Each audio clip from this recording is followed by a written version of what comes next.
नमस्कार जय श्री जगन्नाथ मु जाज्ञसेनी आपण मानक एकाडेमिक स्टूडियो को स्वागत जनाऊँगी। निकटरे प्रति विद्यालय स्तर में आम प्रवेश उत्सव एवं खड़ी छुआ कार्यक्रम संपूर्ण करिछे।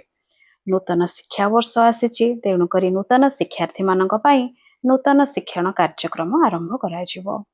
विशेषतः प्रथम द्वितीय एवं तृतीय श्रेणीर शिक्षार्थी माने नूतन श्रेणी को पदार्पण करने पर सेमानक मन भितर द्वंद्व चली थाए, भय मध्य सृष्टि होता है। सेमानक मन भितर एही द्वंद्व एवं भय को दूरीकरण करी शिक्षा प्रति आग्रह सृष्टि करने शिक्षक शिक्षयित्री मानक पई यह एक बड़ आह्वान अटे।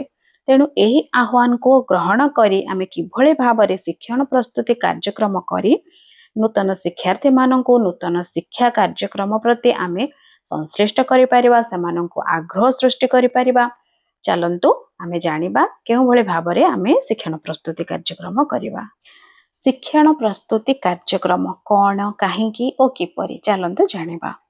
विद्यालय रे थिबा समस्त पिलांको शिक्षण कार्य रे अंशग्रहण करिवार सुजोग देबा, नूतन शिक्षा वर्षर पई प्रस्तुति कराइबा, आनंदमय परिवेश भितरे पाठर पुनरालोचना करिबा, विद्यालय प्रति आग्रह बढ़ाइबा पई शिक्षण प्रस्तुति कार्यक्रम राज्य सरकार एक अभिनव प्रयास।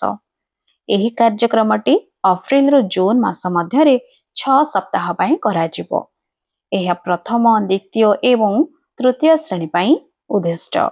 एही कार्यक्रम अधीन रे 3टी कार्य पुस्तिका और गोटे शिक्षक सहायक पुस्तिका प्रस्तुत करा जाय अछि।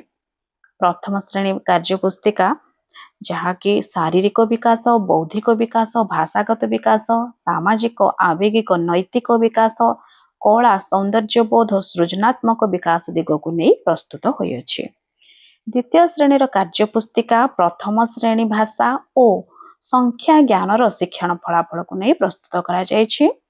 ठीक सेहीपरि तृतीय श्रेणीर कार्य पुस्तिका प्रथम और द्वितीय श्रेणीर भाषा और संख्या ज्ञानर शिक्षण फलाफल को नहीं प्रस्तुत करा जायछि।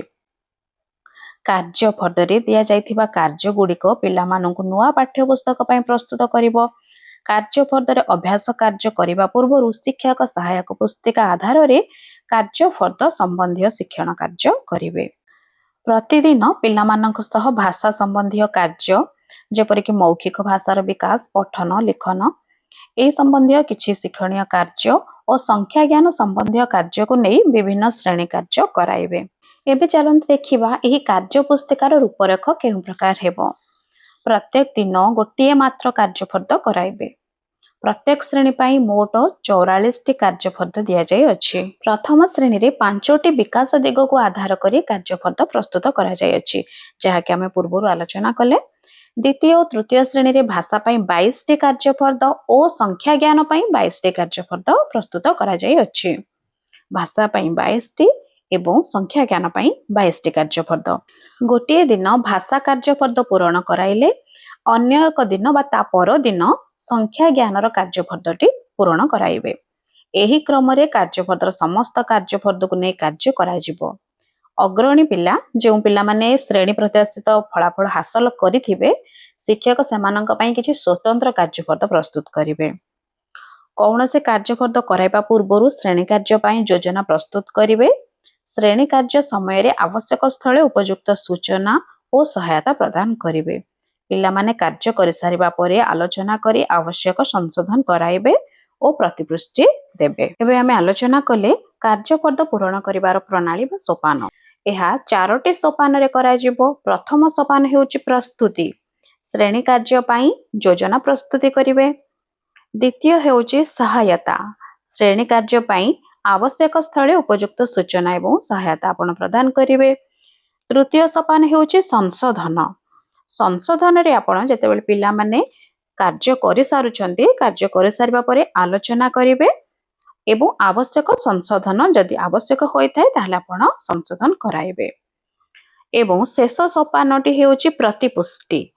पिला मानकर शिक्षण कार्य अनुसार आपण माने ताहांकु सेहि भली भाबरे प्रतिपुष्टि देबे।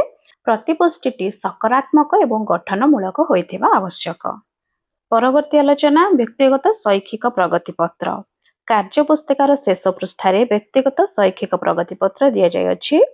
प्रति कार्य फर्द आधार रे शिक्षार्थी मानकर प्रदर्शन को ତିନୋଟି ସ୍ତରରେ ଭାଗ କରି ଉଲ୍ଲେଖ କରି ଆବଶ୍ୟକ ପଦକ୍ଷେପ ନେବେ। ଯେମିତିକି ବ୍ଲୁ ଷ୍ଟାର ଯଦି ଦିଆଯାଇଥାଏ ପିଲାଟି ପ୍ରତ୍ୟାଶିତ ଶିକ୍ଷଣ ଫଳାଫଳ ହାସଲ କରିଛି। ପ୍ଲସ୍ ଚିହ୍ନ ଥିଲେ ପିଲାଟି ପ୍ରତ୍ୟାଶିତ ଶିକ୍ଷଣ ଫଳାଫଳ ଆଂଶିକ ଭାବେ ହାସଲ କରିଛି।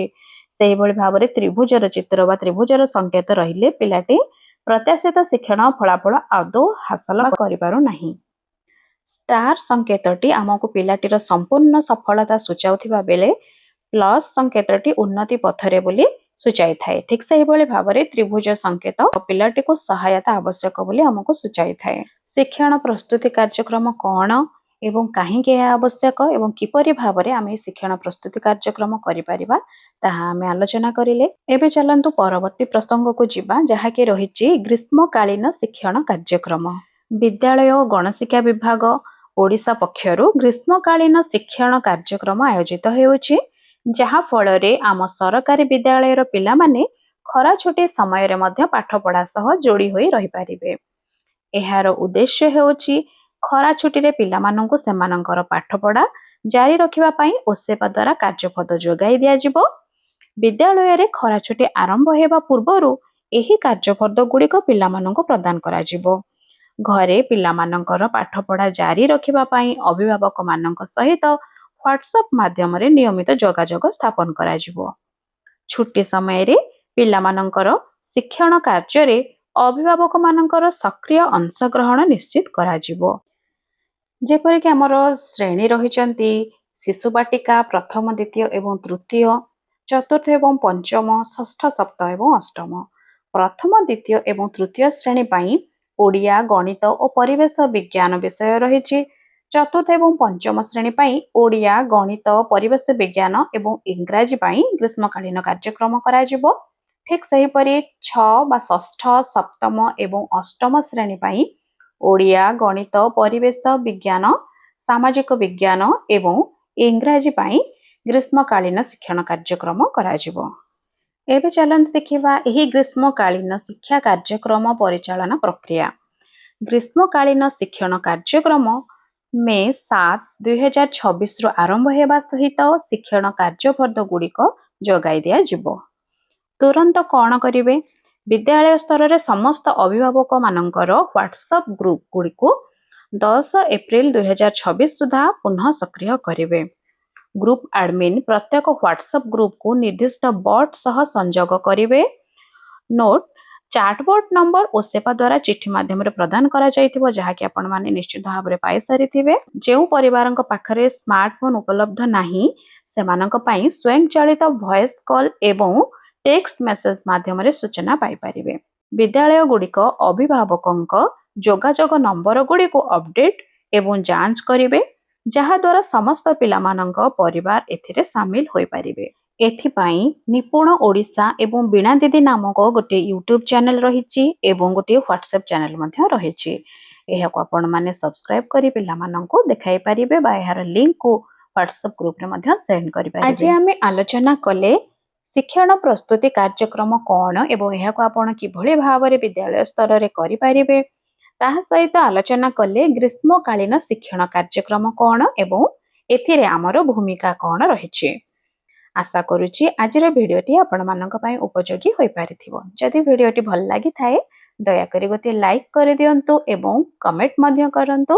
ଯଦି ଚ୍ୟାନେଲଟିକୁ ଆପଣ ଏପର୍ଯ୍ୟନ୍ତ ସବସ୍କ୍ରାଇବ୍ କରିନାହାନ୍ତି ତାହେଲେ ଦୟାକରି ଚ୍ୟାନେଲଟିକୁ ସବସ୍କ୍ରାଇବ୍ କରିଦିଅନ୍ତୁ। ରହୁଛି, ପୁଣି ଦେଖା ହେବା ଆଉ ଏକ ଶିକ୍ଷଣୀୟ ଭିଡ଼ିଓରେ।